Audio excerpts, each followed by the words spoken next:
Предлог законот за одложување на пописот од април за септември до утре треба да влезе во собраниска процедура. Европското знаменце овозможува скратена постапка, но и процедура која не може да заврши за еден ден, бидејќи комисиската расправа може да трае 3 дена. Токму во овие деловнички одредби, Алијанса Алтернатива гледа можност за попречување на предлогот за одложување на пописот. Најавуваат користење на втората можност, доколку обезбедат мнозинство при Бадинтеровото гласање. Ние и 3 дена ќе го блокираме со амандман.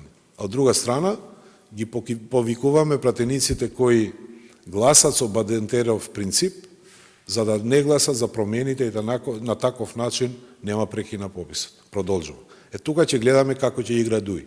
Бидејќи исто и тие имат заедно со нашата коалиција, ние имаме мнозинството на Бадинтеровиот принцип во овој парламентарен состав.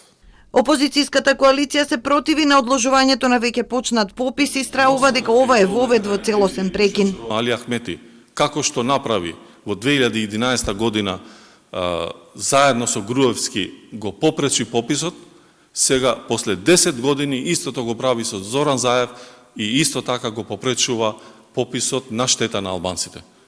Ние тоа нема да го дозволиме, ќе направиме све тоа да не може да се прекине овој попис.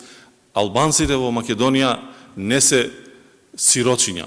Од СДСМ ги потсетуваат дека кога се носел законот за попис во април, тие се залагале за попис во јуни.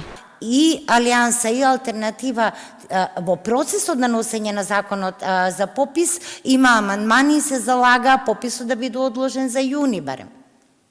Оттаму навистина очекувам дека ќе надвладае навистина разумот и потребата да тоа се случи.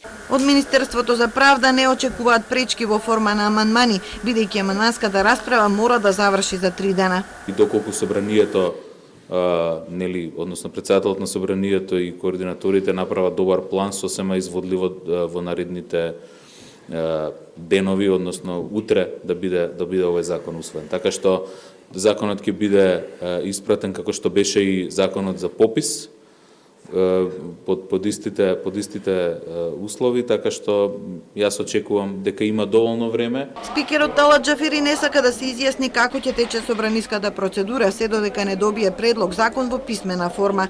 За доследно почитување на уставот и законите не е доволна пресконференција на двајца лидери на политички партии, вели Џафери во интервју за ТВ21. Зоран Заев и Христијан Мицковски вчера се договорија пописот да се одржи од 5 до 30 септември, а попишувањето на диаспората, кое бележи над 170.000 само попишувања, да продолжи до крајот на теренскиот попис во земјава.